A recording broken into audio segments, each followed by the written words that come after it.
Don't forget to subscribe, hit the like button, and notifications button for all the good stuff we've got coming.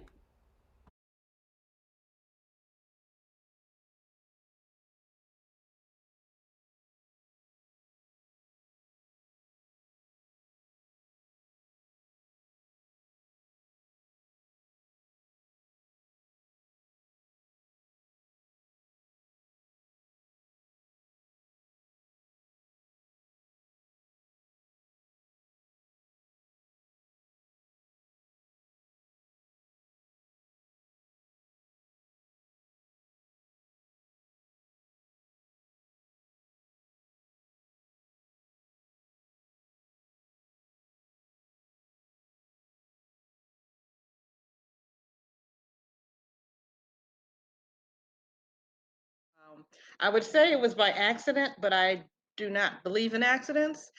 I had moved back to Michigan from New York to go to film school, Motion Picture Institute of Michigan. I wanted to be a film director. The small problem with that is I'm terrible on with technical aspects like lighting and camera operating, and that's kind of important. So in addition to all the students from that year, in addition to each of us having to write, direct, and produce our own short films, we were expected to help our classmates. And because I'm so terrible at lighting and camera and whatnot, they would either make me a PA or actually put me in their what they were filming. And a couple of my classmates commented, you're not bad at this acting thing. You ought to pursue that." To which I'm like, "Well, no, I'm a writer."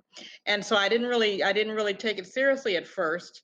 Um, but then I gave it some thought, and I was like, well, let me try it. I got to work while I'm here, and I'm still trying to find myself professionally. I had left a nearly 20-year journalism career to go into film.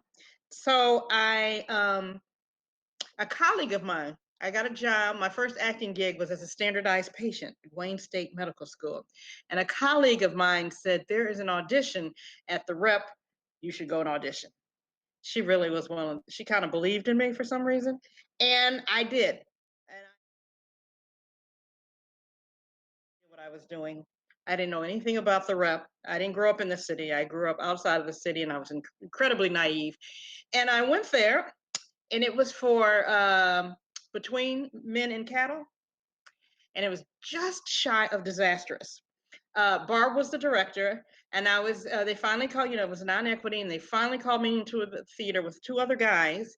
And Barb, well, I trust you've read the script, and I was like, oh no, I didn't.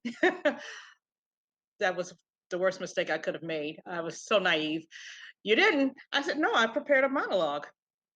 And she said, well, get up there and do it. And so I did a piece from The Search for Intelligent Life in the Universe by Lily Tomlin. And she fussed at me a couple of times, once or twice. Who are you looking at?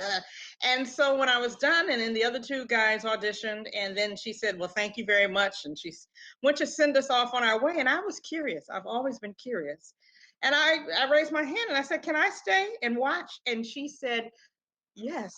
And that completely altered the course of my life.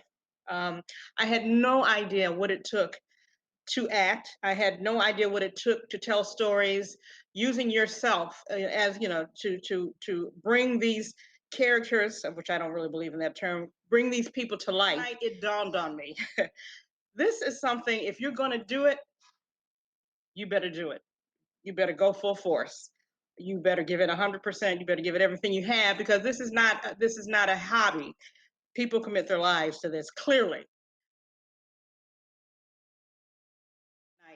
And a few years later, I'm working at the Charles H. Wright Museum, and they decide to do a rendition of Pearl Clegg's. Okay, Cassandra, help me out.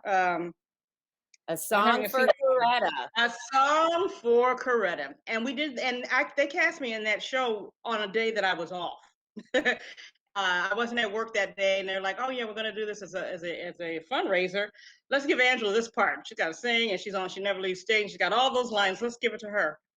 And so here I am playing this part where I never leave the stage once I come off. I got to sing a little bit, and there's a ton of lines. and that was in, I want to say, August, September. And then shortly after that, I hear, hey, the Rep's doing that show. And I'm like, really? Oh, maybe I should audition. But then I didn't hear anything else. And I said, it wasn't meant to be.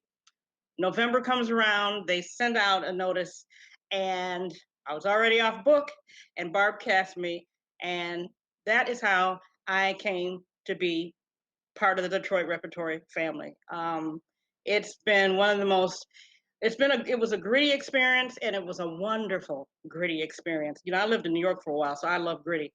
And I did 3 more shows after that. I did a song for Coretta. I did Taking Care of Mimi. I did a facility for living, and I did Or dying. Less Before Dying. I did those 4, all very powerful shows, all but one written by female playwrights, which I aspire to be now. And so that is how I became part of the Detroit Repertory family.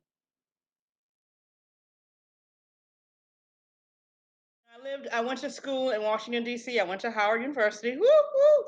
And after I left and graduated from Howard, I ended up in New York for, oh gosh, I was there twice. So all total 11 years.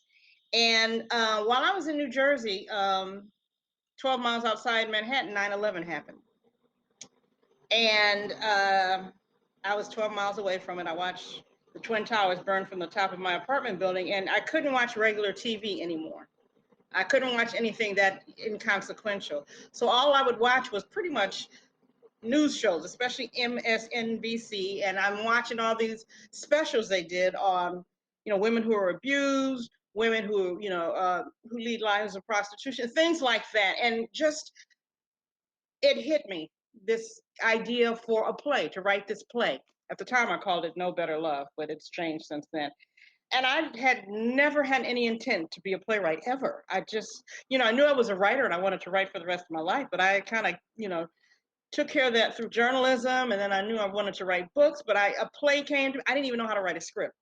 But I wrote this play, and then I wrote another one, because the guy who was the head of the worship arts department at my church, he read my first play and he liked it. And so he said, I want you to do a Christmas piece.